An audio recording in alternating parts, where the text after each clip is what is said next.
Merci de nous rejoindre sur Afro Info 243 pour rester à la page de l'actualité de la République démocratique du Congo. Seulement quelques heures après l'expiration de l'ultimatum accordé au M23 pour se retirer de toutes ses positions occupées en territoire de Rutshuru selon la démarche de Luanda. Les affrontements ont repris le matin de ce samedi 26 novembre 2022 en groupement de Bwito. Pendant ce temps, une unité spéciale de l'armée kenyane constituant le troisième groupe des troupes kenyanes en République démocratique du Congo dans le cadre de la force régionale de l'EAC est arrivée à Goma ce samedi 26 novembre 2022 avec des matériels de guerre comme avait prévenu le général Jeff Nyaga, commandant la force régionale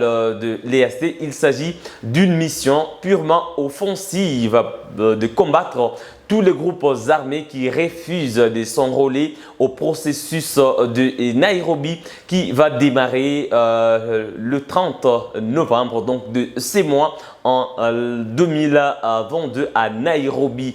Nous allons revenir avec d'autres détails sur ce processus de Nairobi. Nous vous proposons d'abord de suivre cette dernière assurance du général Jeff Nyaga, bien sûr avant l'arrivée de ce troisième groupe des troupes kenyanes dans le cadre de l'EAC en ville de Goma. L'union fait la force, dit-on, c'est ce qui justifie l'appel du force commandant de la force régionale de l'EAC au soutien populaire aux troupes de l'EAC qui ont déjà commencé leur déploiement à partir de la ville touristique de Goma. Cette force a pour mandat l'ouverture d'un couloir humanitaire, la préparation du programme PDD-RCS, mais également la défense de l'intégrité du territoire congolais. Pour ce faire, la force spéciale kenyane a déjà été déployée à l'aéroport international de Goma. C'est question de faciliter les déploiements matériels et militaires en prélude des affrontements au cas où les groupes armés, dont le mouvement du 23 mars, ne respectent pas le compromis de Luanda signé le 23 novembre dernier en Angola. Confirmation du général-major Jeff Nyaga face à la presse ce 24 novembre 2022. Walk the talk. Kama wamesema wako tayari kwa mazungumzo, basi hatua ya kwanza wao ni kuziweka silaha chini, kuacha kushambulia, kusitisha shambulizi, kurudi katika sehemu ambazo tumeweza kukubaliana. Basi kutoka hapo sasa tunaweza kusema hawa kwa kweli wamejitolea kuwa na mazungumzo. Tutafanya kazi na FARDC. Il confirme les déploiements imminents d'autres hommes et de la logistique. Askari wote wa Kenya watakuwa wameingia, vifaa pia zitakuwa zimefika ishara. Kwa hivyo hii ni kutathmini mambo ambayo yako mbele yetu. Pia marais waliweza kukubaliana. À la question de savoir quelle est la collaboration avec la MONUSCO, le général-major renseigne que la planification avec la MONUSCO sert à éviter des tirs fratricides sur la ligne de front.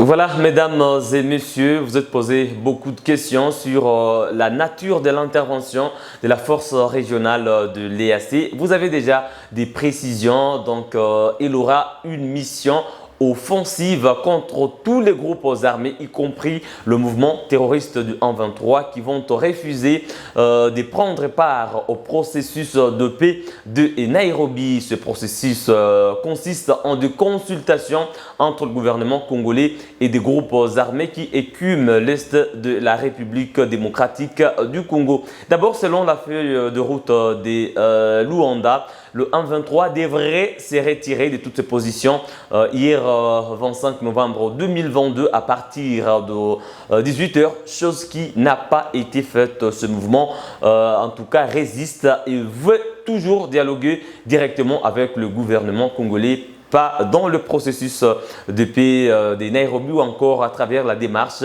de Luanda. Et selon maintenant le processus de Nairobi, il est prévu que tous les groupes armés puissent déposer leurs armes en en date du 30 novembre 2022. Ces rebelles devront être cantonnés en tout cas et désarmés en attendant d'aller à Nairobi pour prendre part à ces processus.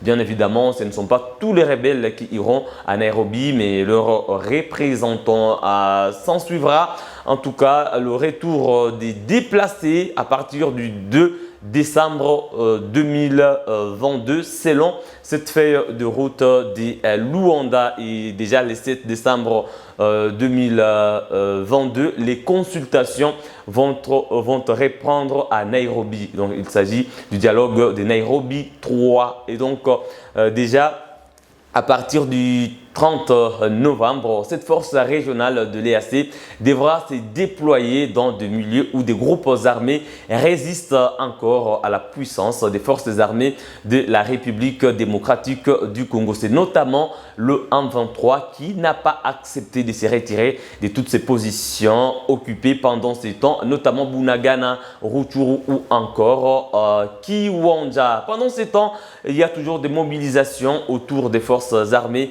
de la République démocratique du Congo à l'occasion de la clôture de l'année académique 2021-2022 à Lubumbashi. Le ministre des l'ESU, Muindo Nzangi, a évoqué la nécessité d'une formation des étudiants à la préparation militaire. C'était une recommandation de plusieurs Congolais. Je me rappelle à l'époque, le ministre de la Jeunesse, Billy Kambale, en avait parlé. Il serait important de former des jeunes diplômés avant la formation universitaire pour leur préparer à sauver aussi ou à aider leur pays en temps d'agression comme en ce moment où la RDC est en train de subir une agression de la part du Rwanda. Le ministre Muindo Nzangi, on en parlait, je vous propose de le suivre dans ses propos.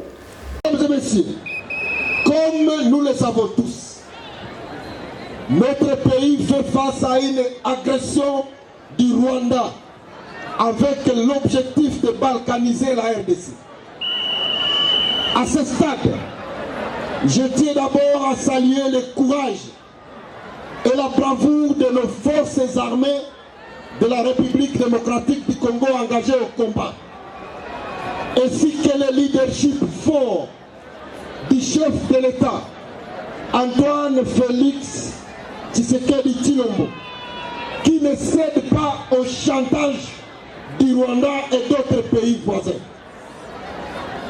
Après les tentatives d'intimidation et de chantage répétés du Rwanda, croyant qu'il faisait face à une ancienne équipe qui, à des moments pareils, s'est précipitée à céder des postes de généraux, à céder des postes de responsabilité au sein de notre armée à des étrangers, le Rwanda s'est heurté au béton armé.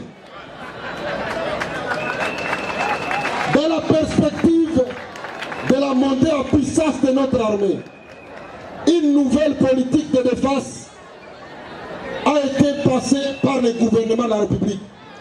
Elle prévoit notamment les services militaires obligatoires.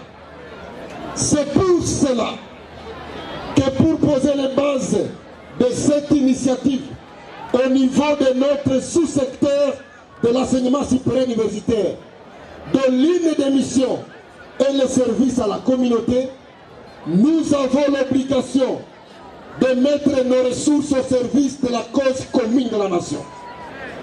Pour cette raison, en réponse à l'appel de mobilisation lancé par le chef de l'État, commandant suprême des forces armées de la République démocratique du Congo, le sous-secteur de l'enseignement supérieur universitaire s'est réuni le 15 novembre dernier et a pris dans une déclaration, ils ont jugé opportun d'élaborer des modules de formation à l'éveil patriotique, de préparation militaire, tout en manifestant leur disponibilité à collaborer avec les services compétents pour organiser des formations civiques, patriotiques et militaires.